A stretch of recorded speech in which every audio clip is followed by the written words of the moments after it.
Hey, welcome to Social Distillation, the submarine still of the internet, where we attempt to drop the bead and pour white lightning straight onto your brain. What are we talking about today, Samuel? Well, it's been a couple weeks since we had a social episode, and we thought, like you said before our last Wheel of Time, oh, what could happen over Thanksgiving? Well, we've got at least four topics today. We're trying to keep them brief. We're not. I think we'll flesh them out pretty quickly.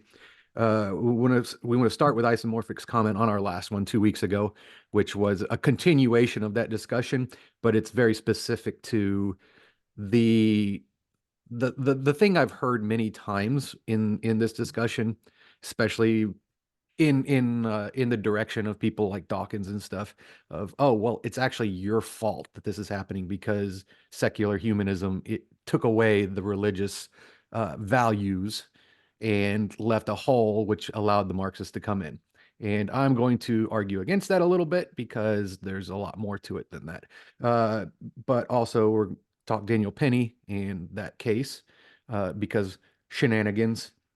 We might touch on the UK euthanasia law because we've got some precedent with Canada, and I don't know if that's going to be a debate because when I texted Heath, I said I have mixed feelings, and he said the same thing. So that might be sorting out the feelings on that. And then you wanted to go into some Hunter Biden laptop and yell at the wind and yell at Well, everybody. yeah, let me start there because I do feel like that's kind of the biggest story since we've been gone, and I wanted to touch on it, but also because of my mug Oh, and I made me misspoke think of there. it. Not Hunter Biden laptop, but Hunter Biden pardon. Pardon, exactly.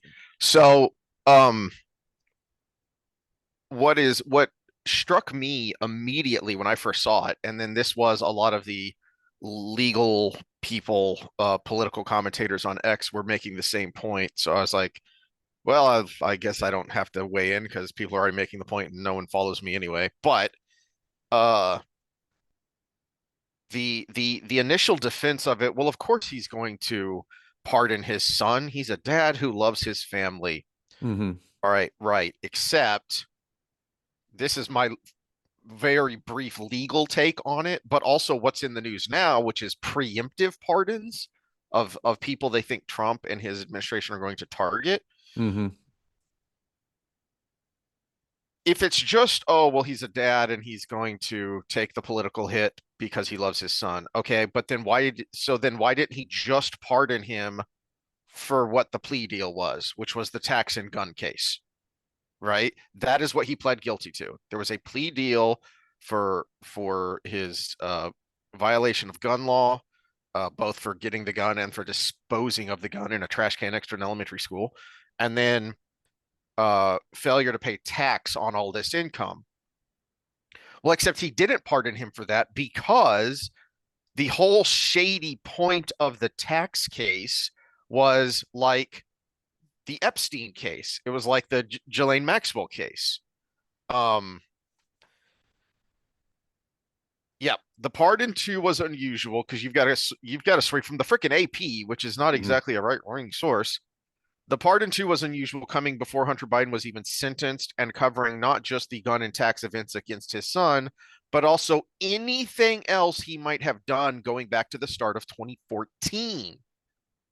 Why is 2014 important? Well, it's important for a couple of reasons. One, because the statute of limitations for pretty much any major crime that has a statute of limitations is 10 years. So things like murder and other very serious crimes, there are a few things that we consider serious enough. There is no statute of limitations. You know, you can be 90 years old, and if you committed a murder in your 20s and we find you and find out, we will prosecute you because we as a society think it's that serious, right? So statute of limitations is one, but then the other is the start of 2014. Well, and I think it was April of 2014 is when Hunter was appointed to the board of Burisma, the Ukrainian gas company. Hmm. And that's where a lot of these shenanigans start. So it's not just this is why I compare his tax case with the Ghislaine Maxwell case. Isn't it interesting that someone was convicted for um, underage sex crimes and trafficking with no victims Hmm. and no perps, no Johns. So you just Basically, you convicted a madam, is essentially what you accused her of and convict her of, and yet there were no underlying crimes. Yeah. Isn't that curious? Well, same thing with this tax case. Wait a minute, wait a minute. IRS, you're giving him this plea deal for not paying taxes. On what? Where did the income come from, IRS? They don't care, and they want to cover Paintings. it up and sweep it under the rug. That's Paintings. that's where this immunity comes from. And this is my legal take that I haven't seen, and I would like an actual lawyer or legal scholar to weigh in on this, but I've been digging around and I can't find an answer. But to me, this isn't a legal pardon and it should be challenged. So, okay, fine. He's pardoned for what he pled guilty for. That's pretty clear.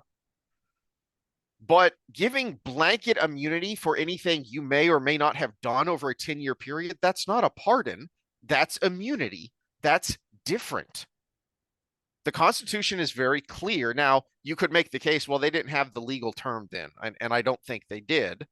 I don't remember when the legal concept of immunity came about later, but they didn't have the legal term then.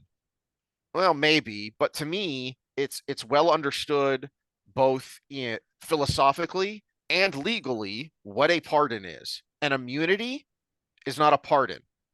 You cannot preemptively pardon someone because a pardon requires that you had due process, but for some reason or another, it is considered by the chief executive, whether the governor or the president, that even though you had due process, justice wasn't fully served, and therefore you should be pardoned or I just brain farted on what the other term is. Commuted, have your sentence commuted, Mm-hmm. right? But there was still a due process that was followed. There's no process here. How So can I you pardon someone for there isn't anything to pardon? I'm looking at the law right now, the actual constitutional wording of the Mm-hmm. law. And from what I understand here, they can still prosecute him at the state level.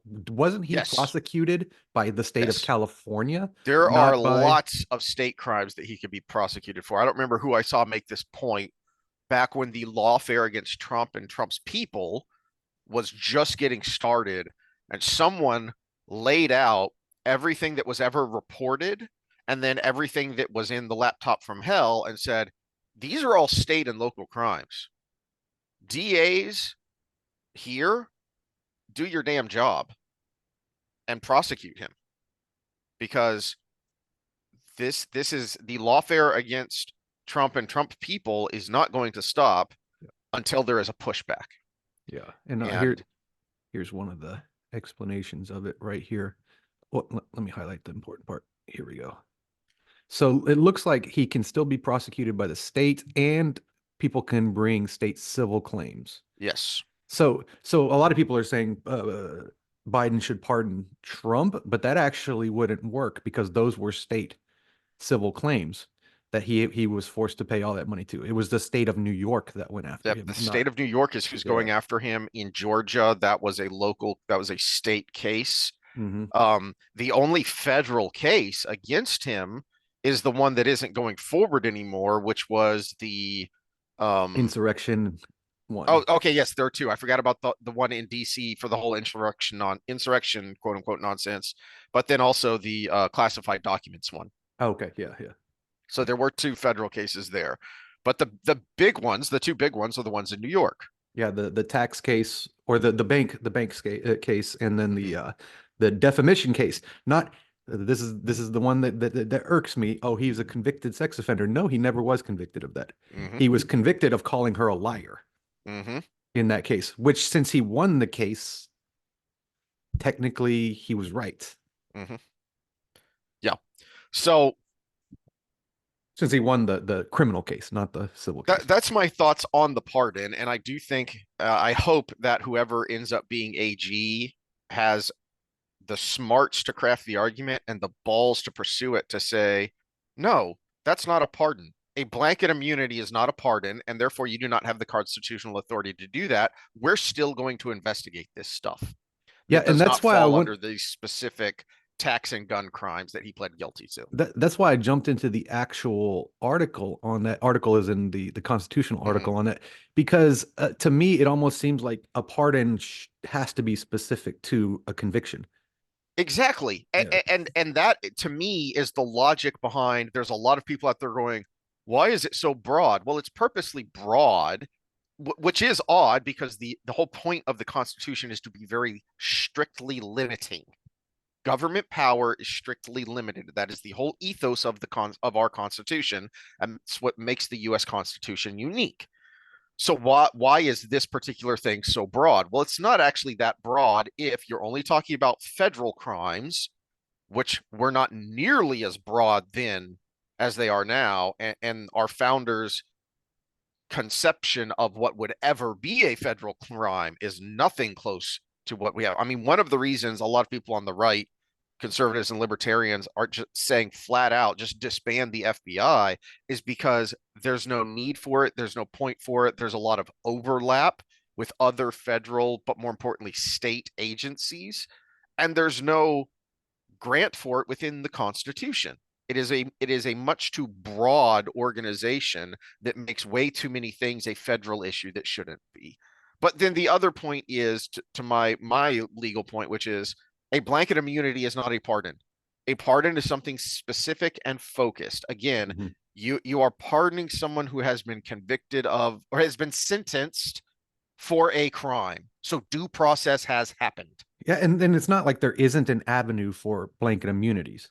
A judge could give Hunter Biden blanket immunity to be a witness for In the other return for in return for hey, this was my involvement with the Burisma mm-hmm, thing and this, and these were the other people. So now you get mm-hmm, 100 people and you give me immunity. That can mm-hmm. be done. There is an avenue for it, but the president can't do that. No. The So president can't do that for the same reason the sheriff can't do it to somebody they pick up on the street that they think is in a bigger crime ring, right? They can pick that person up, but they can't give them immunity. The judge has to do that later to investigate the larger it's a crime. deal done by the district attorney, approved by a Mhm. judge, and then there will be conditions that are set in that immunity that you must follow or you lose your immunity. Mhm. Anyway, okay. My bigger point though is the reaction to it. Is Mhm. and this is why I'm drinking from my, for those of you just listening, my Louder with Crowder mug is it reminded me that I'd meant to mention this at some point in the past, and I don't remember why and how I got distracted. But I've said before, even when I don't like him or agree with him, I watch Crowder because his style of humor made me laugh, and it's good to have a release like that. Uh, but Yeah. I haven't, and so I had stopped listening to him daily for a while, but I stopped listening to him completely during the primary of this election cycle because he said something so apocalyptically stupid, I could not in good conscience keep listening to him. All right. So, setting the stage, this was early on in the primary process. It was after South Carolina, I think it was, that DeSantis dropped out and endorsed Trump. Okay. And Crowder made a big deal about this. And I'm paraphrasing as best I can remember. Good for Governor DeSantis, and it's a relief because a lot of people weren't sure that he would do this.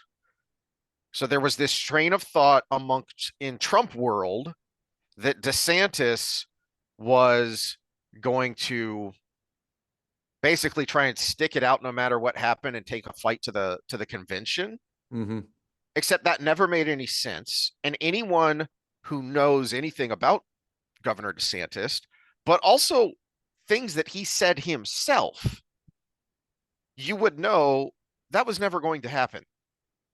He was always going to, he was in it because he thought, as he said, I don't think Trump can get elected in the general. That's why I'm here, because of mistakes that I feel he made, and because, but he also praised a lot of the things in his presidency. if you actually listened to him and were being an honest broker, which you claim to be, Crowder, you never would have misled your audience. So either you were lying to your audience when you said that because you wanted to stay in the good graces of the Trump camp, or you're too stupid to be a political analyst, even though, yeah, you are a comedian, but you are also a political analyst. It's the same thing you criticize Jon Stewart for doing. No, you can't have it both ways. Mm-hmm. Either you're a political analyst or you're a comedian. You can't, when people criticize your political analysis, say, I'm just making jokes here. You can't have I it just both did it ways. for the lols. Exactly. Yeah. So either you're lying to your audience, so I shouldn't waste my time with you because you knew that DeSantis was not this establishment rhino that that people were trying to paint him as, and that he was always going to, if he didn't win, endorse Trump, or you're too stupid to recognize that, and I shouldn't waste my time with you. Mm-hmm. That's what's going on with the reaction to the Hunter Biden pardon on the left. Are you kidding me? Either you're genuinely shocked that Biden did this after saying repeatedly he wouldn't do it, so then you're an idiot and people shouldn't waste their time with you, which if you look at the ratings, most of them aren't. Or you're just a propagandist and you were lying to your audience. And now, because of the outrage of this, because this person pushed too far, now you're going to criticize him. Well, No. I like the word you used there, propagandist, because it's absolutely correct. And this is actually one of the silver linings of this election. Take who won and everything and their platforms out of the equation and look at it just from this lens. And this is something that really gave me hope in humanity because we've never seen a propaganda machine like this last election. Yeah. The machine was in full force. It was even worse than 2020. And so, but on the other side, we had an administration and the current staff of that administration that was basically memed into existence. And you say, but Sam, memes are propaganda. No, no, not by the true word meme, not by the Dawkins definition of meme. And that's what I'm talking about. Propaganda is an executive top down structure that uses basically social sciences, the good parts of them, the parts they were right about, to change people's minds and to make people think a certain way. And if even if they never do think that certain way, make them have such a degree of pluralistic ignorance that they think everybody else thinks that, so they better go along. That's how propaganda works. The meme machine is a bottom up approach. It's like the difference between cancel culture and boycotts. Cancel culture is executives making a decision based on pressure from a few, whereas boycotts are the people making a decision to not support something that they don't agree with. So those are the difference. Yes. One bubbles up, one comes from the top down. One is you trying to will yourself to lift a weight, while the other is actually having the muscle to do it. And the current administration that is coming into being was memed into existence. I mean, it's like we talked about in the last one, that one thing we did bring up in the last one, the Democrats won the election, the 90s Democrats, Mm, because these people with their ideals all started coming together because of the greater goal of, hey, I want Elon Musk, for example. I believe in going to Mars. I believe for humanity. If an asteroid strikes Earth, we have a second home, right? You know, that kind of stuff. He's never going to sit under that tree. That's not going to happen in his lifetime, mm, or at least the final product of it where you can actually live there. We might be building there in his lifetime, but the fact that you could live there is not going to happen in his lifetime. yeah. Uh, he believes in Tesla. He believes in my favorite of his products, Starlink, free internet for the world that everybody can rely on. Who doesn't like that idea? Well, a lefty who's a propaganda machine, but other than that, who doesn't like that idea? Hmm. I mean that's come through for everybody. The Hurricane Helene victims to the Ukrainians to you know Brazil during something that was down there, and then they started sanctioning him, and they're dumb. Yeah. But yeah, he came and said, you know what? I have all of these things I believe in. And this is the guy I can work with on this because I've tried to work with both sides. And one keeps sanctioning me, and the other is open to it. He doesn't like it all the time, but he's open to it. You have RFK saying, "My goal is the health of a country." And nobody's doing it on my side of the aisle, so I'm going to run for president. Okay, that didn't work. So now how can I get my goal handled? Mm-hmm. And everybody's like, "Oh, he's an opportunist because he reached out to the Harris campaign and the Trump Mm-hmm. campaign." I'm like, "Yeah, he is an opportunist to make America healthy again like he wants to." Right? So this bubbled up from the bottom up, and there was a specific candidate that said, "You know what? This is what the people want." And I don't care about his motive that makes him want to win, but he started bringing in all of these coalitions that had their own goals to better society, and it came from the bottom up, and it was memed into existence in many ways. It was comedically, it was organically through podcasts, it was uh, some news, but not. I mean, that was against him for the most part. And so we had the propaganda machine versus the meme machine, and the meme machine won. The will of the people actually won. Call that populist if you want, or just call that the United States of America as it should have been. Sorry. Did I derail your whole conversation? That's no, that is a good point. It's something that made me just popped into my head out of nowhere when you said that America as it should have been, as it was. If you, in a lot of ways, what we're seeing now with social media, especially, I think more and more people are starting to point out, it might be that the assassination attempt is what really pushed Trump over the top, because that was, to your point, that was something that could not be suppressed by the machine because it was such a big effing deal. But then Mm-hmm. also, to your point about the memes, that image of him Mm-hmm. raising Yeah. his fist in the air with blood coming down the side of his face was The image that so turned Zuck around. it was so Yeah. astounding Yeah. that is something that is going to make people look past the meme, look past the headline of what the heck is that? What just happened? But I Yeah, think there's a they case to couldn't be. even spin that because they were remember Yes. initially they first tried to say he had a health crisis, Yes. but then The, that didn't stick because we watched it live, I, and then exactly. they tried to say, "Oh, look, he's saying fight, fight, fight," so he's trying to rile up another insurrection, and Yep. everybody's like, "No, that was fucking badass," Yes. and then they had to Exactly. actually go with it as it actually was. And so there are people out there who are saying, that was a big deal, but I think the case can be made that we underestimated at the time what a bigger potentially effing deal Elon, seemingly as a joke, initially buying X, buying Twitter and Mm-hmm. rebranding it. Mm-hmm. Because would the machine have been able, I mean, the biggest crack in the machine was X, Mm-hmm. because it was the one place that was, for the most part, uncensored, And unfiltered. to quote Brett Weinstein on this because he had the best take I've seen on this. I think the video is called this on his Dark Horse podcast is the magic number is zero. And for the propaganda machine to work to its fullest ability, Mm-hmm. it has to be zero other voices. And I mean, even one of the dumb, stupid papers that I had to read, the precocious, no, no, no, it was the pluralistic ignorance one. No, this one wasn't as dumb. This one was pretty good. Pluralistic ignorance was a term I talked about earlier. That's you thinking other people think a certain way. And so you don't speak up. Yeah. Does anybody have a question in class?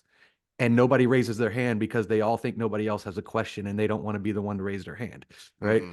The magic number is zero because as soon as that first person raises their hand, questions start rolling out like that. And X was the one. X was one. Yeah.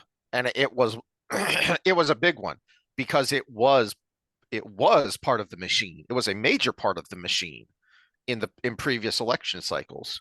Mm-hmm. And for that to really burst open the dam there, I think that's a big effing deal.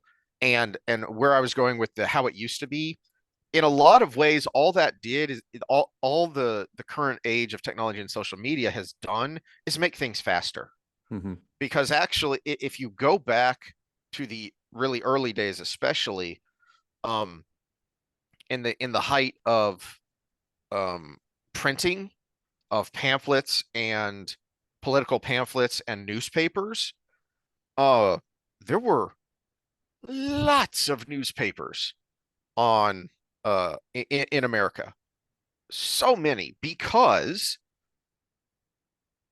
the parties would have their own newspapers basically, or people that essentially supported them, but more openly than they do today, because MSNBC is nothing but just an arm of the DNC, of the Democrat National Committee's, spokesperson.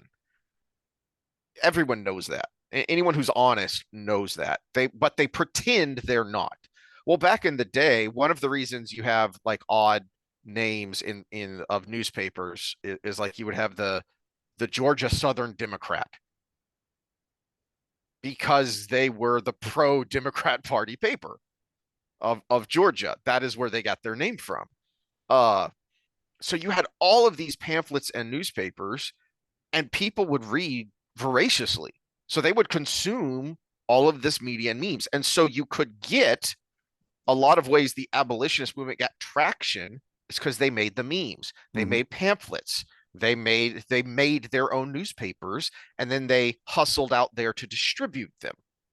Well, yeah, and And and and and look at what became of that, well, and because yeah, they were free to do so. and to keep it from that bottom up, what I think inside versus what I think everybody else thinks, is it gave people permission to say, actually, yeah, I do have some biases Mm-hmm. that I can't help but be, have bubble up here and there, but I also do think they are humans. And it gave people permission to do that out loud because other people were doing that out loud. And it's a powerful thing. It's a slow rolling machine, which is why propaganda works so well because it's so fast. But did you see that the CNN panel where the guy says that X is the most balanced Yes, and he site? used a CNN study. Yeah, I've got the video queued up here. Oh, That's jeez, what I was doing while it's you were talking. glorious.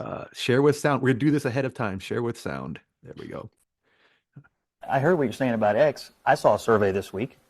It's now the most ideologically balanced user platform Scott, of any stop, platform. stop. It's too early. I just I sat know. down. I've You're only gonna- been here for 2 you're gonna minutes. be You embarrassed cannot when I continue tweet to out say after the show, but you it's cannot true. say that. So- So that's the case. So Who's what, the what, source? I, what I find, we reported it on this network. Who's the source? Well, I have the source right here. There you Who's go. the CNN. source? The CNN themselves is the source. We are, you And in fact, morons. they still skew left. It Yeah. still skews left.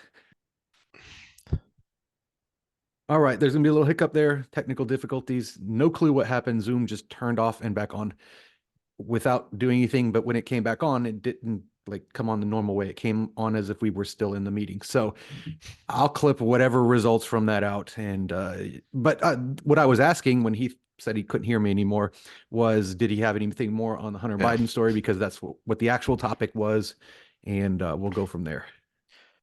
Yeah. And again, my big takeaway is, oh, look, yet another, as if we needed one, illustration of how the media, especially the corporate media, I don't know who first came up with that term, but it is so much better than mainstream media, or lamestream media, as the silly like to say, because it's much more descriptive.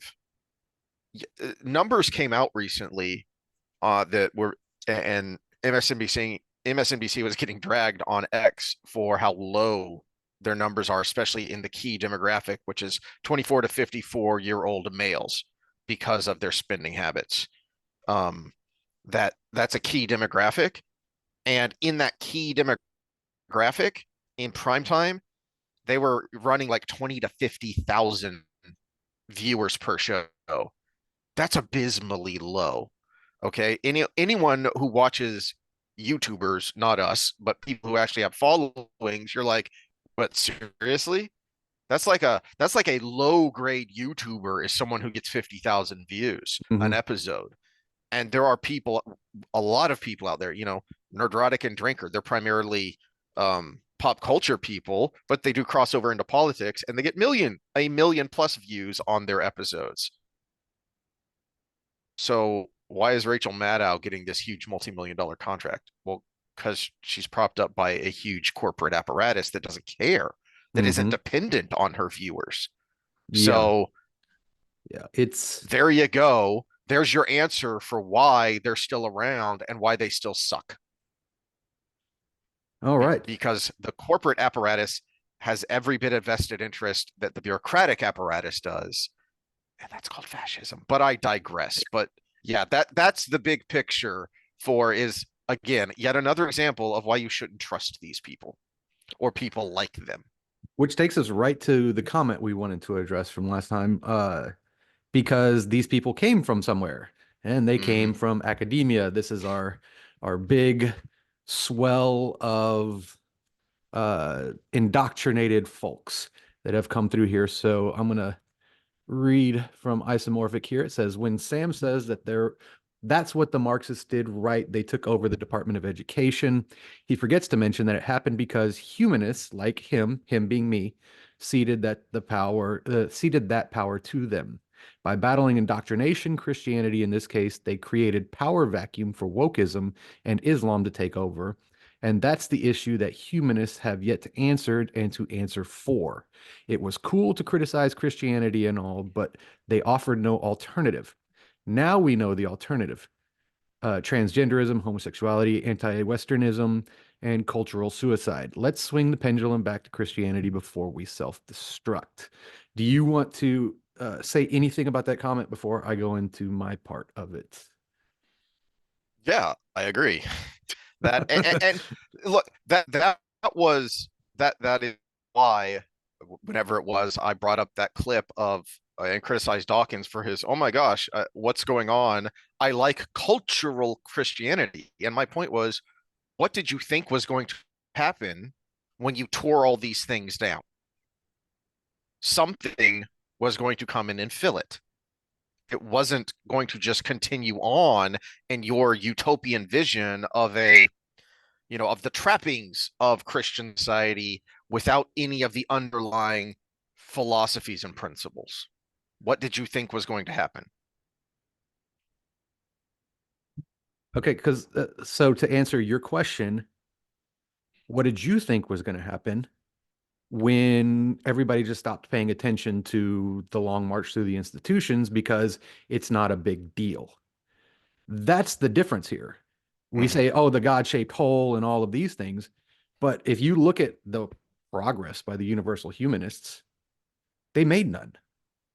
There was a few professors with some academic books that came out that academics argued about. And it was usually theologians and what we call we can't even call them the new atheists anymore because that got taken over. Just secular philosophers. Secular philosophers. Yeah. Basically dry, crusty videos that only people that wanted to go look for it looked for it. That's basically the extent of the movement. Now, here's the difference. Christianity is still the dominant force in the United States. Even if you include Islam, it's less than 2% of the population. So it's in not, the United it's not States, like something took over. Yes, but to Isomorphic's point, in the say that again, because no, it just broke up. In the United States, yes. I would say we aren't. I'm not as black pilled, as the kids would say, as Steve Deace is. I don't know if I would go so far as to say we live in a post-Christian country. I don't know if we're post-Christian yet, but we are certainly not what we used to be. And we are headed towards what I think Isomorphic is really talking about, which is Western civilization, Europe, as they are and have been for a while post-Christian, secular, and yeah, look at what is happening. Isomorphic is especially right with the long march to the institution and the consequences thereof in Europe. Okay, so now here's where I want to take responsibility too, because here's something the humanists, as he correctly labeled it, I'd say secular humanists, because you can have a humanist that's a Christian, right? Yeah. So I'd say secular humanists. Here's where they did a poor job, and I'll tell you why. Not to make excuses, but it is actually a flaw in the system. Is secular humanism is the alternative, but we keep getting bogged, we let ourselves get bogged down into the theological conversation without saying, hey, this is a way to do it. There's books written on it, but again, they're books only an academic would go find. And only an academic who wanted to be a secular humanist already would go find. So what we allowed, though, where I'd say that argument doesn't work for the anti-Marxist argument, is we allowed this group of bad actors to slowly work their way up and actually take advantage of the positive traits of both Christianity and secular humanism, which is compassion. They label things as compassion. Most of the people who preach the things that we can't stand in the universities in the United States would call themselves a Christian. Mm-hmm. And most of them are brainwashed enough. I'll bring my latest professor up, that she is doing the right thing. And that, oh, this is what the science, if you are completely convinced social roles theory is the proper theory for understanding human psychology, and you read all the literature that comes from social roles theory, then you are actually legitimately justified in thinking that boys are the same as girls. And if you just convince boys to be girls, the world would be a better place, right? Things like that. Everything can be socially engineered. So everything you don't like can be executive function top down, remastered to where we can get this utopian society. If you truly believe those things, it doesn't matter what your religion is, because you can be a Christian and believe those things and say, I'm doing the right, good Christian thing. And To that's your what these point, people took advantage of. They're bad actors in a system to take advantage of the secular humanists and the Christians. um, to that point, and I'm blanking on her name. I just you just made two synapses connect from different parts of my brain here. Of there is a movement now to push back against that from both sides. To your point, because Well, that that was going vacuum was to be my second point, is the yeah. secular humanists in the universities were the ones screaming from the rafttops from the beginning about this movement. And a lot of the Christian right were not listening to them because of their theology. And so Gadsad, who isn't he a secular Jew? He's a secular Is Jew. that Yeah, yeah. yeah. So He would call himself an atheist, but yeah, he has been using this term for a while that I've heard, and I love it. And I think that his upcoming book is on this topic of he calls it either pathological or suicidal empathy. suicidal empathy is the name of the book. Yeah. Yeah. And yeah, okay. I was trying to remember because I know he's written articles and talked about pathological empathy, and I thought that I didn't think that was the name of the book. Anyway, upcoming, it connected a couple of synapses there because he's talking about that. And a couple weeks ago, I was listening to someone being interviewed talking about her a book that she just put out, which is the same idea, but talking to the evangelical Christian audience. Mm-hmm. She was specifically writing about toxic empathy. I think that may be the name of the book. Toxic empathy within the church, that the church allowed itself to, as some people phrase it, is there was a movement that was basically you're trying to be nicer than Jesus, which is true because he was kind of harsh sometimes. Yeah, because that's right? it's what's needed sometimes. Tough Exactly. love. Yeah, yeah. Is everyone always wants to point to the, he who is without sin throw the first stone. I've brought up that passage before when we get it into theology. Yeah, And but there's a difference between throwing stones and saying no. exactly. Yeah. Is one, first of all, the last part of that, it gets omitted, which is then he tells the woman, go and sin no more. Mm-hmm. That's a big effing deal. That's kind of harsh. That's like some tough dad love there. But also at the beginning of that, he was kind of harsh. Took away her income too, He was kind of harsh to the Pharisees, the people that brought her there in the first place, because they were being a-holes. So he slapped them down. He wasn't he wasn't cruel about it. He was very firm, slapping them down because he knew what they were doing, which was manipulating empathy, manipulating the law, manipulating the scripture in order to achieve their own personal and political ends. And so he was very firm about slapping them down. And Which is that the is very what, definition of using the Lord's name in vain. yeah, literally. Yeah, we've Yeah. talked about that. So that is what this woman was talking about. And if I can figure out who it was, I'll mention it. But the point being, it's nice that these arguments are being made from both sides of the aisle, the Christian compassionate and the secular compassionate of no, we need to reorient our compassion to in a way that is both logical and actually good for people and therefore good for society. We have let this turn into something toxic. Yeah, and And it's that's also good that they're actually talking to each other. These I don't know that these two have. This is someone who has a podcast, has a show. I don't know that she's ever talked to Gadsad, but I have seen Gadsad on these kinds of podcasts and shows. These Christian conservative people, they are having this conversation together, mhm. which is a good thing. Yeah, and I think on the academic front, there is a movement going on, and this is the problem with movements. And I think this is why secular humanists are so bad about this, is because they basically reject almost all ideology. Uh, and anytime there's a movement, you have to have a common interest. Mm-hmm. And individuality makes it hard to have movements. But there is now a movement to take back academia. It's going to be the slowest movement of all these movements. Oh yeah, we can take the Christian hammer and bust this down in the United States really quickly. But then you also could actually play towards some of the fears of the Handmaid's Tale crowd, right? Because there are going to be people with power that are going to use it, that got that power through this promise. And I'll give you a small example, the one you hate. Ron DeSantis passing that abortion law in Florida that 80% of his state does not agree with. He used the hammer he got through other issues to do something his Christian beliefs compelled him to do. And yeah, that's a minor one. It's there's they still have exceptions for abortion and not abortion, incest and rape and all of these things that the left doesn't want to talk about.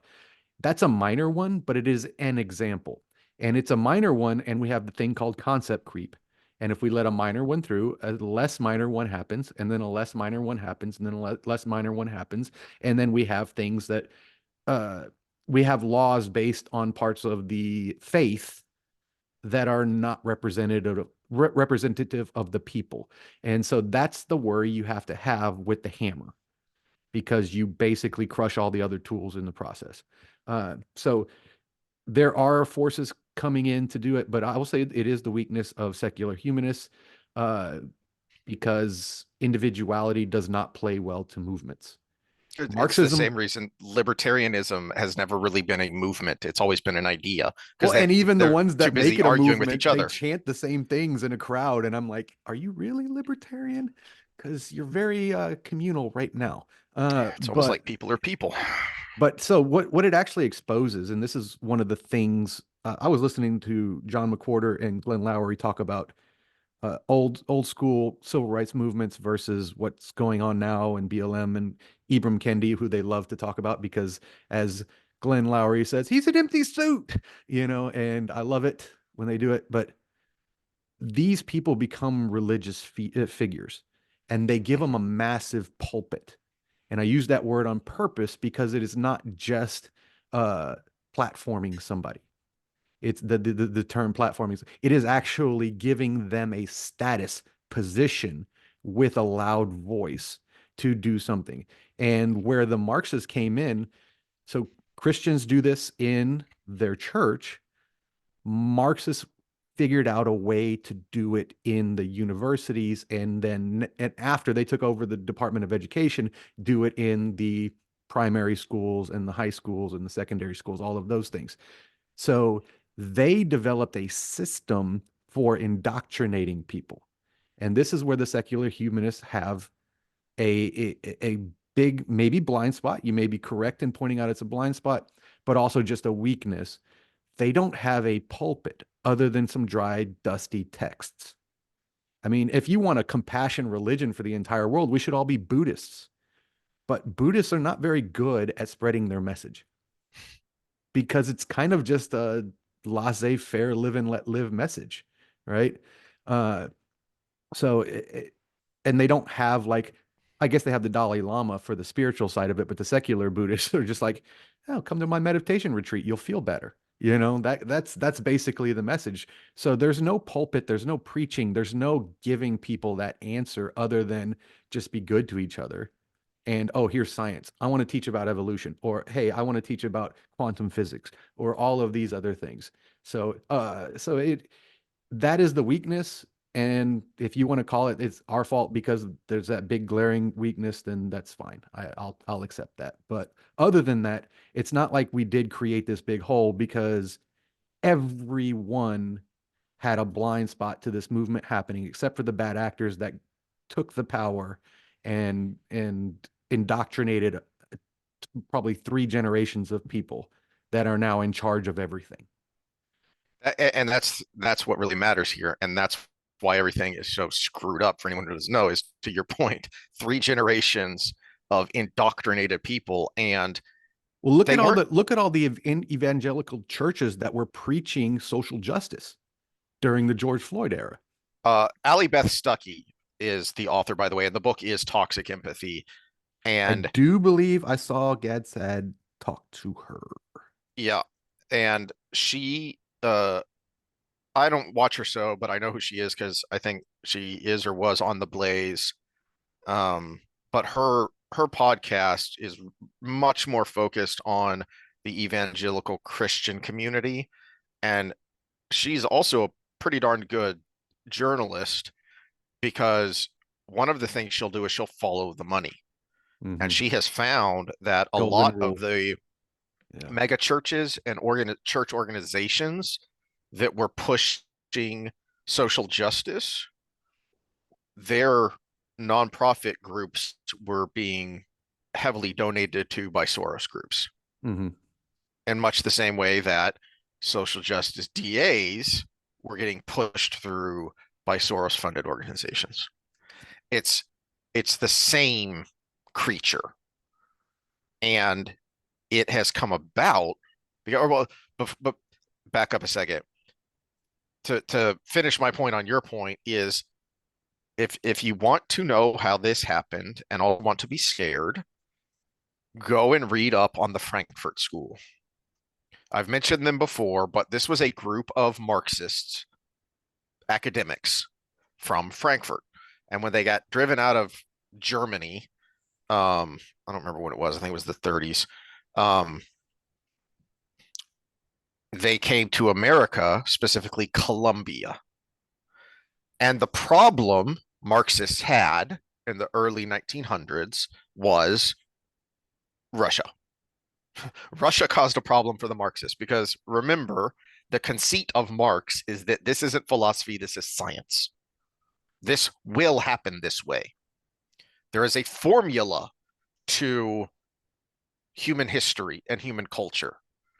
And so the workers revolting is inevitable. But the way Marx mapped it out, it was inevitable in Western Europe. It wasn't supposed to happen in the largely peasant, poor Russia. It was supposed to happen in France, Germany, and Britain first. It didn't. So rather than saying, hey, maybe Marx was wrong, instead what the Frankfurt School said is, we need to come up with a way within the framework of Marxism to explain this. Mm-hmm. And it is from there that you get to the Italian guy whose name escapes me, and he came up with the phrase "the long march through the institutions." Yes. Yeah. But they started in the Ivy League. They started in Columbia and they spread out in the Ivy League. Mm-hmm. Why? Because if you want to control the rest of academia, you start at the top of academia because everyone's going to follow the Ivy League. You know, even where we went, good old Oklahoma State, they're the Princeton of the West because that's why their colors are orange and black, is because Princeton are the Tigers, and the guy who founded Oklahoma State came from Princeton. So, and you see that in other academic, this is the Harvard of the whatever, this is the Yale of the whatever. They follow their lead. But then also your big power players in both business, but especially government, come from the Ivy League, especially the legal schools, especially the law schools. Yeah, well, and So they knew here's we capture this, we capture everything. here's a great example of that magic number is zero, but things are starting to happen.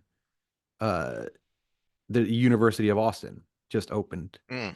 and it is the free speech university. It was developed by these disaffected uh, academics that were having trouble making change in their universities, and so they came together and they created their own thing, and they also have basically people who are allowed to teach from their school to other schools on a part-time basis doing stuff. And it's the best of the best, because the best of the best are the ones that were wanting to make change. Because I'm sorry, woke ideology is a midwit ideology.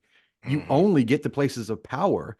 This is how they made this happen, was you only get to the places of power by changing the system. This was one of the problems surrounding uh, uh, integrating workspaces, because it wasn't just letting people into the workspaces. I'm talking male, female here. It wasn't about letting people into the workspaces that became the problem. It was like, okay, come in and compete. That's what the men in the 60s, 70s, and 80s said. Hey, come on in and compete. It's fine. Okay, if we have to change some laws, we'll do it. Okay, you can come in and compete. But once they allowed these people in there, what they said was, oh, we're having trouble competing in your system, so we have to change the system. And what happened in academia was, it used to be back in the day, the head of your physics department was the lead physicist at that school. The head of your economics department was the lead economist at that school. All of these departments had the best of the best for their department head.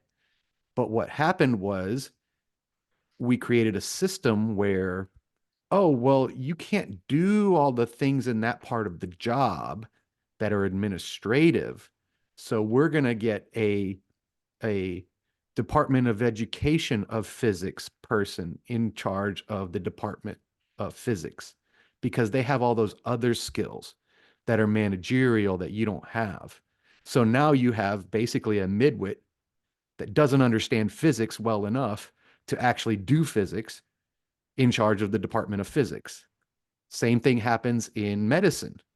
Someone wanted to be a doctor. Oh, you know what? You're not smart enough to be a doctor, but hey, we have a degree for you, medical administration. Okay, so this person's now not only not doing what they wanted to do because they weren't good enough to do it, now they're put in charge of the people who were good enough to do it.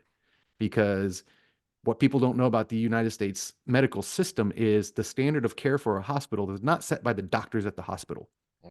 It is set by the medical administrators of the hospital, who were not good enough to become doctors. But also, they're a little bit bitter because they wanted to be doctor. Some of them a lot bitter. And they got a doctor in front of their name because they have a PhD in medical administration. And they're the ones that demand you call them doctor, not the real doctors. The real doctors are just like, hi, I'm Sam. And yeah. So you've got people with a chip on their shoulder and a God complex. It's like an HOA. You want to see someone do the wrong thing with power, put them in charge of an HOA. And that's what we have right now. And it was a very organic thing. A lot of the people who were involved in it weren't trying to do that. But the people who originally got the ball going were. And the people who have the big power now from it were. And that's the thing. That I just wanted to say, these are the bad actors that got everybody. It wasn't just the Hindi. It wasn't just the Christians. It wasn't just the secular humanists. It wasn't even the good meaning Islamic community. It wasn't any of that. It was bad actors who were trained by Marxists and trained by Saul Alinsky to take advantage of the good people in all of those other places and develop a pluralistic ignorance where everybody thought that's what everybody was doing, until it became what everybody was doing. at least that mattered. Your media, your administration, your government, all of those things. Yeah. And it's a bubble, but it's a pretty big bubble now of academia, media, government. All right, and let me use this to segue us into the last topic. So I talk about true believers. One of the things about social roles theory, the flaw of social roles theory is everything is a social construct.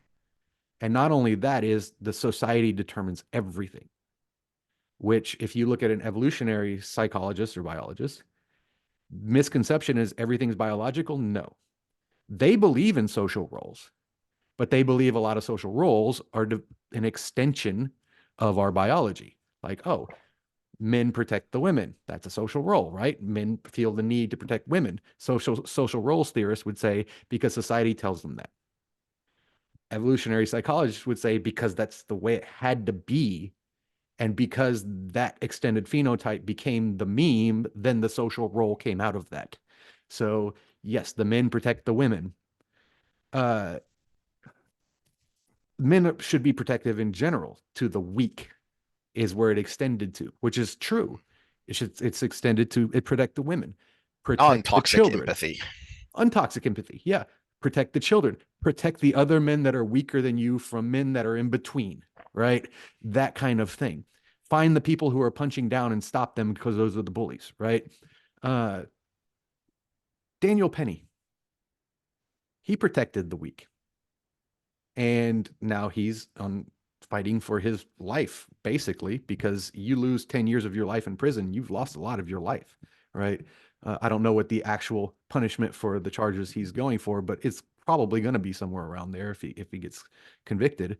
For those that aren't familiar with Daniel Penny, he was on a subway, and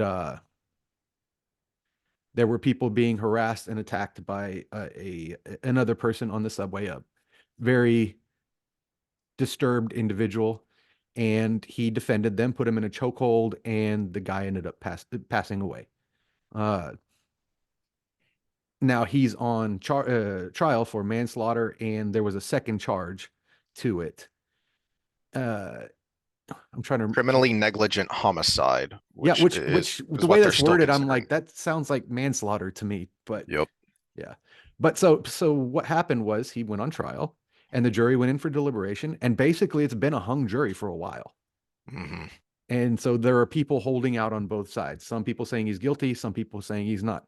And in a just world in the United States, we usually believe in the 10 people go free per one innocent person to get taken to jail, right? That's the thought. But the DA in this case decided to dismiss the manslaughter charge, because if he was found innocent of that, he would not be allowed to be charged with the second one. So what this DA is trying to do, according to people I follow, is dismiss this one to convince the jury to come to an agreement on the second one, because it's not innocent, it's dismissed. Mm-hmm. And or at least come to a mistrial where they have to go through the whole process again with a new jury. Mm-hmm. This is disturbing because what the social roles people have right is incentive from your society is going to very much determine your behavior. What's my incentive to protect innocent people now? Should I just walk away if I see a guy beating up his girlfriend? It's not just that there's no incentive. You are now disincentivized Yes, to yes, do yes, the very good much thing, to so. do the right Yeah. thing. It's worse than there's no incentive. Yeah, no incentive already existed because it was just my internal drive to do so that would have been doing it. There would have been no accolades or anything like that. And maybe some social reward, as far as whatever of an attaboy, but yeah, otherwise it's not like, here are the keys to the city every time you do the right thing. Mhm. So it's like my rant on the demographic problem, especially in Asia, is all of these new programs and incentives to get people to marry and have kids. That is such perfectly bureaucratic thinking. You don't have to incentivize people to have sex. They naturally want to do it. You don't have to incentivize people to procreate. It is hardwired in our DNA to pass on our DNA. What you have to do is get the obstacles out of the way that are disincentivizing people from following that natural urge. That's why they're not doing it, because you have put up roadblocks, you geniuses who are now trying to think of special programs for them. Just get the roadblocks out of the way and let nature take its frickin' course. In fact, there is literature in the social sciences community on idealization of parenthood. And the more, basically the idea is the more parents invest into their children, the more they report how happy they are with their children. And I'm like, that's actually pretty cool because having children is not good for your own well-being in a lot of ways. So if we've got this internal drive that chemically makes us happy by doing it, that's pretty cool because otherwise we would be just going on vacation and spending our money on ourselves and and never have kids and we would die out as a species a long time ago. So that's actually a pretty cool mechanism that exists biologically within us. What's their conclusion from it? Oh, this is people trying to use society to make other people have children because they're idealizing parenthood by reporting how happy it is and all this stuff to convince other people to have children. It's like, no, they're just telling the truth. And if that convinces you to have a child, maybe you'll be benefited from it. Because I guarantee you, when you're 50 and your eggs stop coming out, you're going to regret it. Sorry.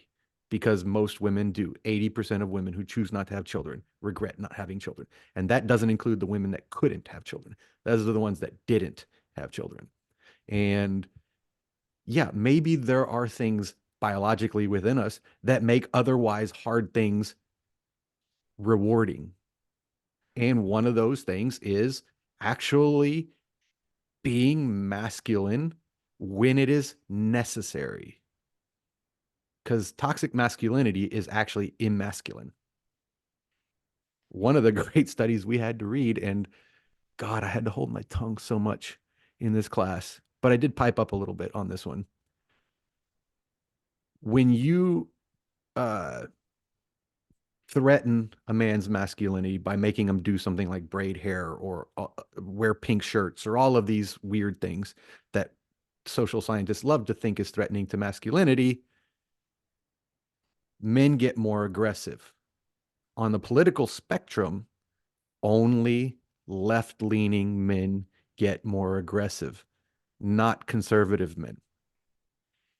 And they were like so baffled by this result because precocious manhood, if your manhood is threatened, it causes aggression. That's another paper we had to read. Precocious manhood causes men to get violent when their manhood is threatened. And they're using these things as justification for all of the workforce stuff and everything. And I was like, yeah, but doesn't it like really kind of make you go, when it's only the left-leaning men? Maybe part of the problem with your research is you only do shit on college kids, and most of those are going to be left-leaning. And so all of these positive results for your damn precocious manhood is on men that are insecure about their masculinity. Maybe the common thread here is, if you really want to follow up on this, is the more insecure you are about your manhood, the more you're going to be threatened by things that make you insecure about your manhood. Maybe these conservative men are like, oh, this reminds me of when I'm taking care of my daughter, or that, or maybe, it's just like, oh, this thing, yeah, that's pretty gay. It's like, well, I'm not gay, so whatever, maybe real men aren't threatened by these things. Have you ever thought of that? Maybe these toxically masculine men that you call them are men who are actually not confident in their manhood. Maybe that's the missing link. And then we got a guy who actually did the manly thing and he's going to jail. Probably, allegedly, maybe, if things keep going like they are. Yeah. And we got people actively making it happen because that's what this DA is doing. Yes. And the judge. Don't leave out the judge here, because the DA requested that the manslaughter charge be dismissed. The judge approved it. And from a number of people I've seen posting the relevant New York State statute, He shouldn't have done that. He can't do that. That okay, well, you've just given great grounds for appeal if they do convict on the criminally negligent homicide, because it's pretty black and white from my reading of it, that of New York law, that he can't do that. That's not how it works. Mm-hmm. And so it does make you say, so why are you trying so hard to make this happen that you're literally breaking the law? Well, because we have a female DA, right? No, this is Alvin Bragg, I'm pretty sure. Or is Uh, it, wait, no, or is he the, it might say in this article. Hold on. yeah, or is he the federal DA in New York? Um, but I know I'd seen him, I'd seen his name attached to this. Yeah, it Uh, just says prosecutors. It doesn't give a name. no, it's Bragg. It He is is the Bragg. New Okay. York County District Attorney, not the federal. Because I knew he was involved in one of the Trump cases, and I couldn't remember which one, and it was the New York one. Well, one person who's been coming around, and I've got this might have been should have been a topic at some point, maybe, is the New York mayor. Adams, right? He's been coming around to Yeah. being a little bit more reasonable. And personally, there's no surprise that a lot of these people on the left are being more reasonable after this election. And a lot of people say it's because they're scared. I actually think it's the inverse. I think it's because they were scared before. Yeah. I think it was because they were afraid of repercussions from their own side, not because they're afraid of repercussions if they toe the line now with their own side. So he's been more reasonable, and this is actually consistent with some of his talk from before he was mayor. If Daniel Penny gets convicted, can a mayor give a pardon? Only if it's in this city charter, I would assume. Well, I think this is New York City proper, so Yeah. From my understanding, no. Anything I've ever read or heard about as far as mutations and pardons have to come from the governor, even if it's a yeah, we local can't. Yeah, issue, it won't be it hopeful. still Yeah. falls under state jurisdiction. And he's the ultimate executive Mm-hmm. of the state. Um, But he can put pressure on Bragg though, right? Because isn't he the person who hires him? yeah. Yeah. No, the DA is an elected position. Okay. Yeah. I'm just saying because this could be a place where he could put the hammer because the reason he's been coming around has been crime and has Mhm. been all of these things that have been plaguing the subway system and plaguing the streets and everything. Be like, hey, at least put out a PA that a public announcement that might, make the next jury more fair, right? And to your point about, you know, yeah, some of this is undoubtedly make self-interest great again. That they're just acting in their self-interest, but with this big swing in the election, there's also freedom to, oh, okay, when when when the usual suspects from the left come after me, I don't have to fear them as much as I used to. Because you go back and you look at what Adams said at the time, and it was all the same stupid crap. He was basically echoing freaking Obama with Trayvon Martin, which is really where the Mhm. whole BLM crap started. That was the beta of that. And Well, then it when also Ferguson, corresponds with the Missouri came Smith-Mundt around, Act, but that's when it yeah. blew up. Yeah. So um The real big Adams one was Michael Brown because that's when yes, you started in Ferguson, seeing Missouri. yeah, you started seeing the hands up, don't shoot being the slogan everywhere. But with Yeah. Trayvon Martin, Obama rather obnoxiously and stupidly said, if I had a son, he might look like Trayvon Martin. And Mhm. so if you had a son, he would be bashing the head of some poor moron into the concrete. That's good father figuring there. I guess you learned it from your father who abandoned you before you were even born. But I digress. Mhm. Um, but Adams basically said the same thing of, oh, Jordan is my son's name. This makes me scared for my son. Insert racist claptrap here about how it's Mhm. not safe for black people in America. And now, and then after that, he there was a shift because the crime from illegal immigration especially was becoming so rampant it could not be ignored any longer. And there was a big shift locally in opinion and pressure put on him. So again, make self-interest great again. It would be nice if there were consequences for these Mhm. people so that they would have to act in their own self-interest. Well, it's the old adage, you teach others how to treat you. Hmm. And we need to start doing that to our politicians. We need to reward them when they do the good thing, even if it's inconsistent with things they've done in Yes. the past, because maybe we can make that a consistent trait of theirs because they are self-interested. Because People sadly, want to be accepted. there aren't a lot of people in general who are going to do the right thing for the right reason. And then you look at the kinds of people that are going to make it to the top as a CEO or make it to the top in a high elected position. Those are the types of people who are going to be even less of Hmm. the normal population when it comes to that kind of moral core. So, look, if most people aren't going to do the right thing for the right reason, then you know what? We should applaud them even if they do the right thing for the wrong reason. At least they Hmm. did the right At thing for least it's crying the out right thing. loud. That's the same thing I've always said about, oh, I'd rather have a narcissist than a Machiavellian in charge because Yep. at least I just make the right thing make the narcissist look good because they'll just do the right thing then. Hmm. Yeah. Yeah. If you reward good behavior. Yeah, like And stopping a for guy from harassing people on a subway.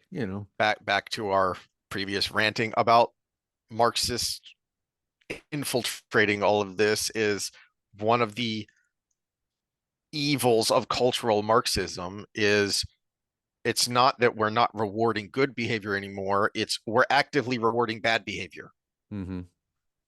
because that furthers their ends. And current year is what you get when you do that for 3 generations. Yeah, and that's why academia becomes important in this discussion because what's your goal in a class if you're the student? What's your goal? Should be to learn, but what's your real goal? Yeah. Make an A.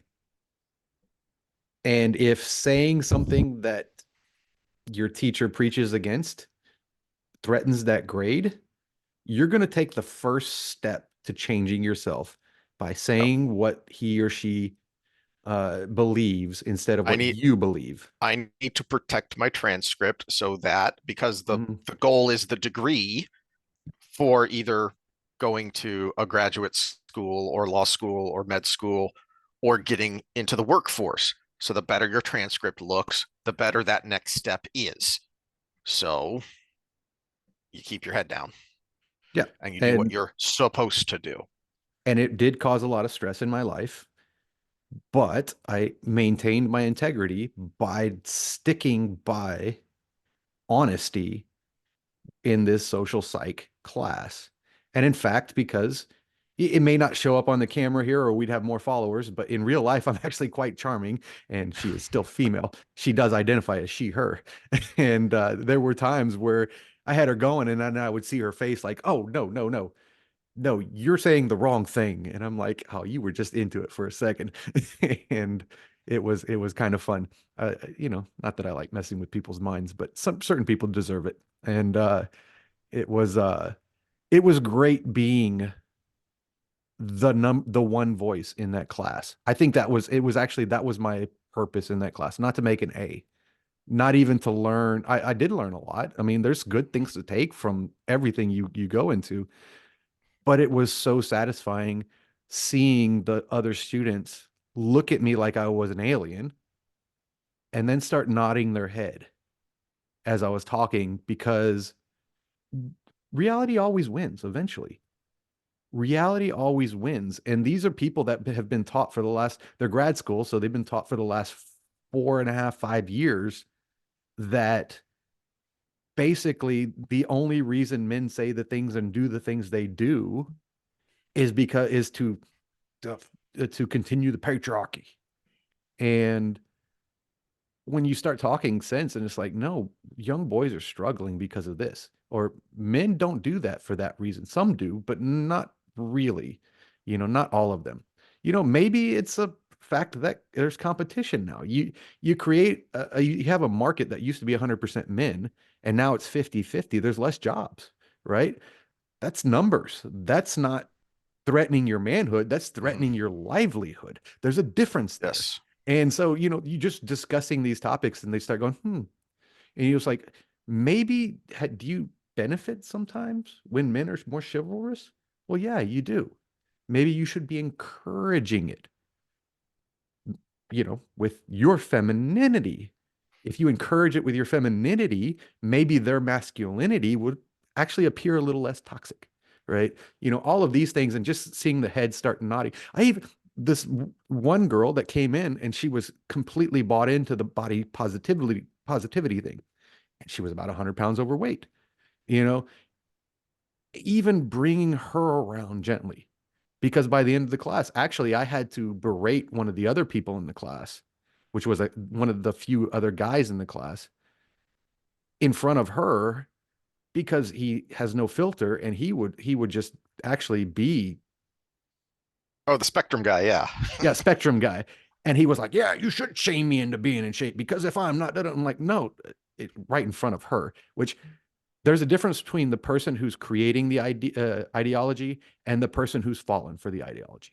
She has fallen for the ideology. She's the victim here. And so I had to berate him on actual uh, health in general. But I was like, look, if you have to shame somebody into doing what you want them to do, then you do not have the good argument. You should bring people around to if you believe you have the right argument, you should bring them around to it and have them come to the conclusion themselves and actually want to do the best thing for themselves. And if you can't do that, get out. And I saw her, she looked at me like I was an alien for a second. And then that flipped a switch. And then all of a sudden she wanted to have conversations about how do you better yourself? How do you set goals? How do you do all of these things?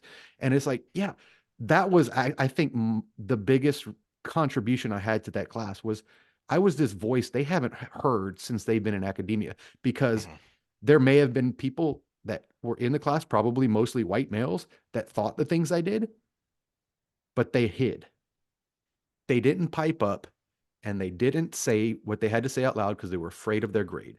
And I'm probably going to get an A minus in the class. Oh, darn. A minus, maybe a B. B is best in grad school anyways. You know, you still get your diploma. But Jordan Peterson talks about this. The first time you say what your teacher wants you to say is an investment. And when we talk about cults, it all starts with investment. The first time you say that, it's an investment. And then we have dissonance. Dissonance is not a bias. Dissonance is the discomfort you get from doing the opposite of your actual mental state, of what you actually believe. And there's two ways to combat dissonance. You either change your cognition or you change your actions.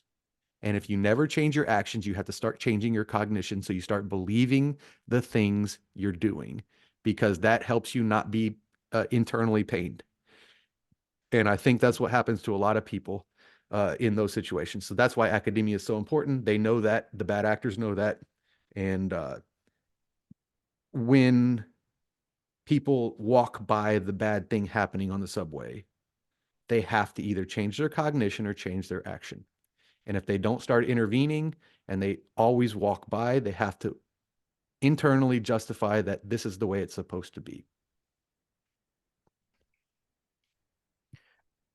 It's a good point. It is um it is why racial ideology is somewhat unique to America in the first place. Because one, we were a multicultural society to begin with. So it was harder to have the in and out group when you have a multicultural society to begin with. But then also, when unlike anywhere else, you are founded on a principle, and that principle is that all men are created equal and endowed by their creator with inalienable rights. But you're doing the thing that humanity has done since it existed, which is enslaving other humans. Well, the Romans never had to justify their slavery because the world ran on might makes right. Mm-hmm. Well, yeah, you're our slave because we're stronger than you are. I don't have to justify that. It's just, it is what it is. Well, okay. You're continuing this practice from time immemorial, except now you have an idea that says you shouldn't be doing that. Which Okay. I always talk about timelines and how you have to think on a broader scale to actually understand things properly. We took that first step by making that statement, and everybody says, "Oh, slavery still lasted 200 years after that." Almost 200 years in the progress of a civilization is nothing. It is nothing. The fact that it ended here, that's the big thing. It ended here. Making that statement was step one. Generations of dissonance and discomfort mentally. And actually, it was even more abstract from that, because what percentage of people owned slaves? Something like 1 or 2% of the Confederacy, something like 1 or 2% of the population owned slaves. Yeah, well, yeah, this is basically in line with the billionaires versus the regular people now. The millions and millionaires and billionaires. Now that number actually increases if you look at a pretty widespread practice, which was you would rent a slave. Okay, but that goes to your point about the millionaires and billionaires, because all that's doing is reinforcing their wealth and power.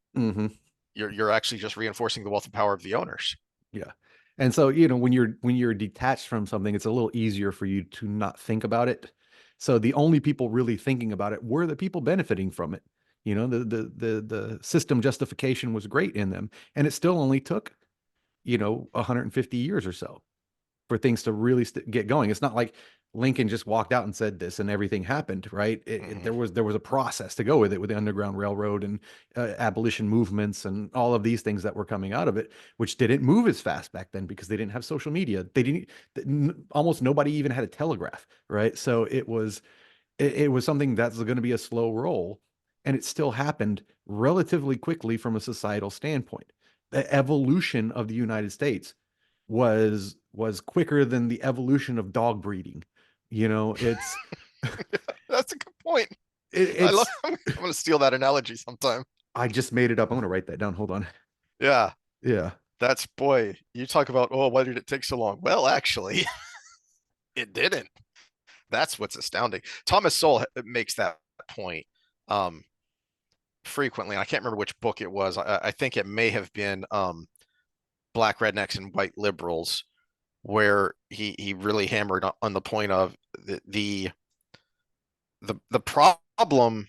The problem, it's the left points out that the problem of it took so long to end slavery, and then after that it took so long to get equal rights.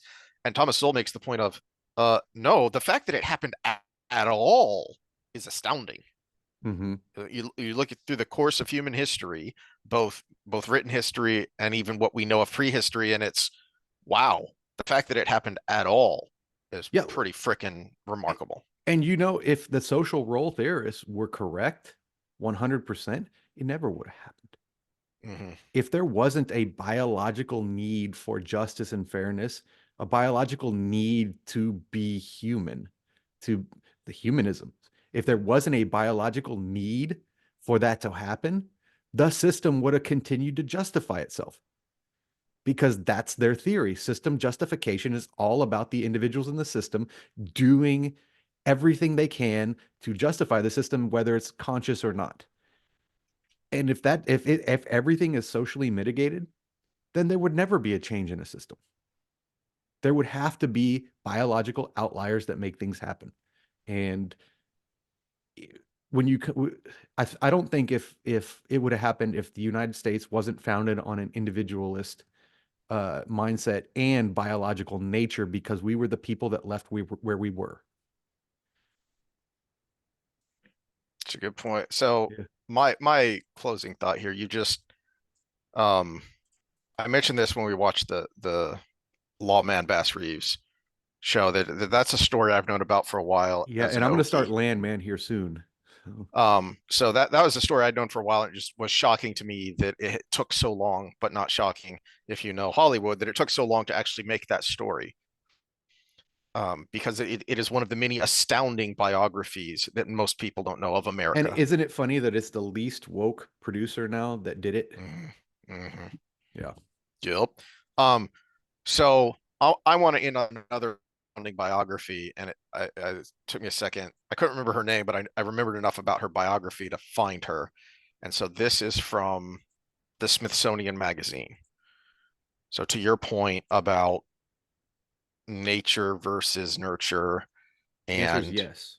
exactly. All right. So this is one of the more astounding abolitionists of the abolitionist movement. And this is from Smithsonian Magazine. And the headline of this story is "The South Carolina Aristocrat," because yes, we didn't have a legal governmental aristocratic system, but we do have an aristocratic system socially, and have since our founding. And this woman came from uber wealth. So it is right to call her the South Carolina aristocrat who became a feminist abolitionist. After moving to Philadelphia and joining the Quakers, Angela Grimke rededicated her life to fighting for racial equality. And I just want to read the first paragraph because, again, her biography is astounding. Angela Grimke's future seemed clear the day she entered the world. Born a Southern aristocrat in Charleston, South Carolina in 1805, she was destined to become an enslaver. Born female, she was destined to receive little formal education, have no profession, and pursue a life of domestic obscurity. Instead, she broke free. She left the South for Philadelphia in 1829, and by 1837 had become a famous lecturer and published author advocating for the end of slavery and for women's rights. So what they don't really go into here, I mean, they mention it with the fact that she became a Quaker, is the reason she did this was her reaction to cognitive dissonance of change the behavior. I'm looking at the way I hear what you're saying, but I'm looking at the way you're acting, and it doesn't make any sense. That we all go to church on Sunday and we talk about good and moral living, and yet the most immoral people I know are you men who are slave owners and take advantage of your slaves, not just economically, but sexually. And it's okay because they're different. You're saying one thing and your actions are saying another. And now for most people, obviously, because most people weren't abolitionists.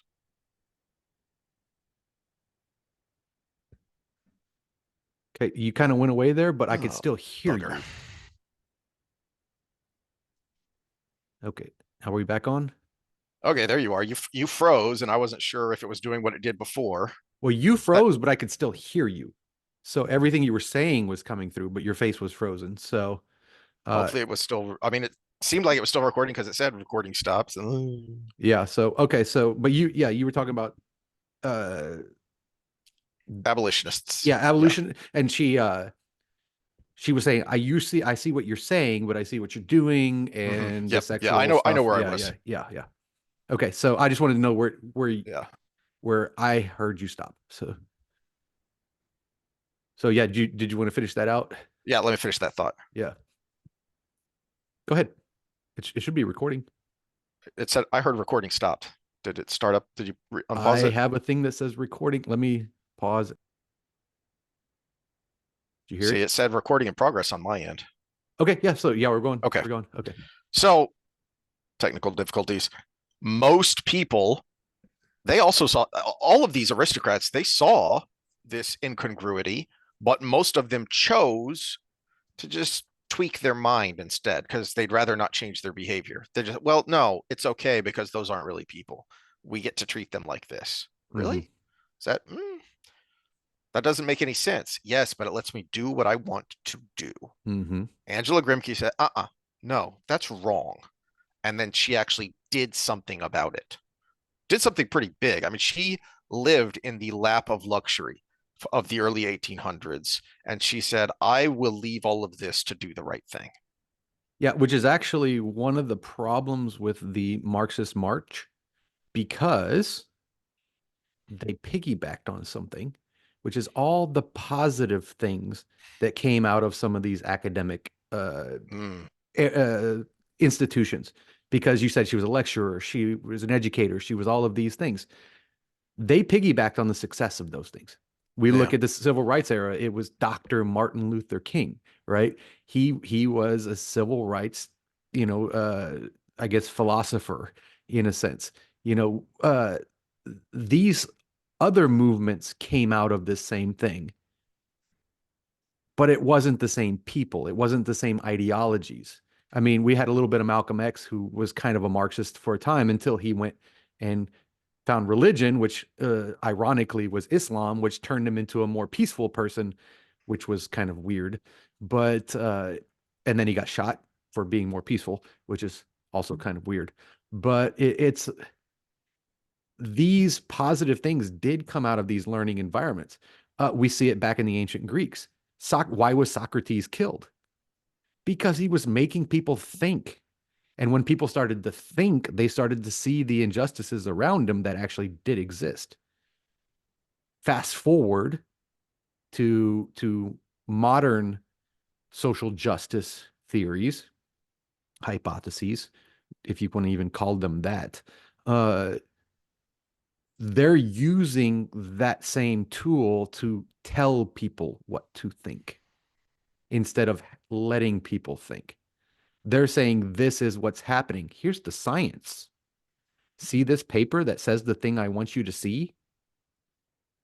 Where they make a conclusion that actually has nothing to do with the findings of the study. Because, oh, men started drinking more when they went to college. Oh, because we think they're more conformist. All the other literature says they're not conforming. But at the same time, we're going to make this conclusion out of it. And it's like, no, that's not what they said.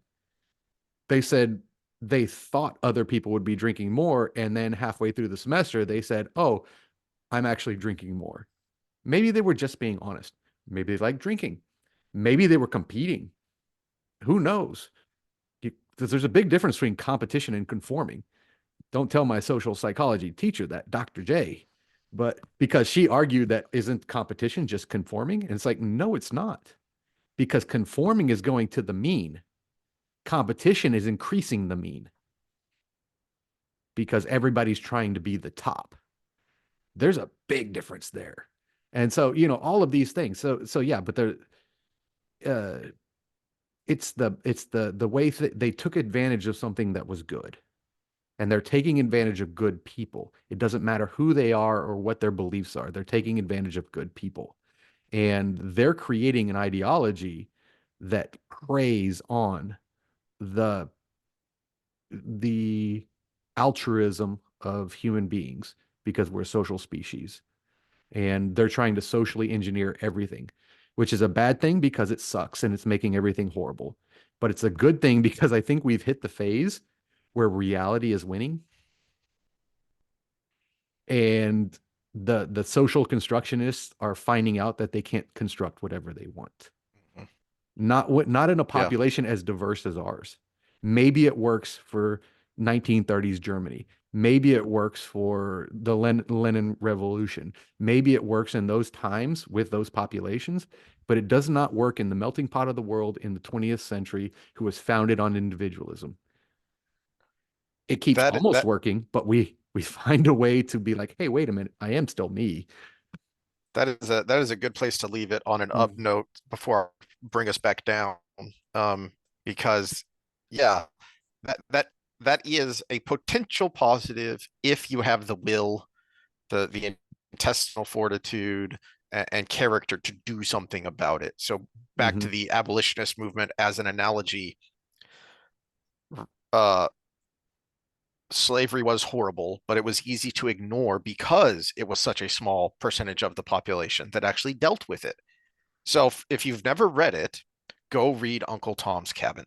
Okay, the reason Uncle Tom's Cabin was a sensation is because it was rather salacious for the era. Because Harriet Beecher Stowe pulled no punches. She brought in a meme kind of way, because this wasn't a dry documentary. This was a fictionalized story that showed, no, this thing that you like to ignore because it doesn't concern you, this is human beings being treated horribly, absolutely horribly. So she put it into the public consciousness of no, this isn't what you think it is. This is awful. These are people and they're being treated awfully. They are being abused and you need to stop ignoring it. Well, that's where we are here. We have picture after picture after picture of people being abused. And now it's getting to the point where reality is intruding on this ideology. But are we as a society going to stand up and do the right thing then? Or are we just going to do what most of the people around Grimkey were doing and saying, Well, I think the election shows we already did. that was step one. Yeah, it's step one. Yeah. But also, what happens? How do we react to some of the things that because some of the things that are going to happen are going to be uncomfortable. Oh, yeah. If we have the government, if Doge does their job, there's going to be millions of people without a job because everybody's going. This is something where I'll have to make this the final thought just because of time. But the Trump is going to have to come forward and preempt this with his first speech. Mhm. Say in 2026, when the midterms come around, job numbers are going to be horrible because we have a reckoning with overbloated admin. And we're going to try to create jobs for these people to go to, but that's going to be slower than the cuts. And he needs to get ahead of that. And hopefully he's got the humility to do it, which it's one thing about him I don't have the confidence in, but he needs to get ahead of that. And then people that spread the meme have to get ahead of that. But other than that, I think it's gonna go into a positive direction. As far as being the one when there was zero, drop your precocious manhood and just have some balls, okay? Even if you're a female, have those metaphorical balls. So yeah, speak the truth, and everybody will know that they're not alone. And let's keep going, man. Yeah. All right. Well, on that note, we will see y'all next time, which should be an interesting segue Yeah, because we'll be more talking about dreams in real time. or souls. So the origin of where this goodness comes from, perhaps, if you will. So there's something of a segue there that we're gonna talk about in our Wheel of Time episode as we continue to meander through our epilogue thoughts. Which is funny because I know it has to be 100% based on our talks, but I had a fantastic dream that I got up and journaled immediately that I think would lead us right into it. It was so cool. But all right, well, yeah. we'll see y'all for that Wednesday.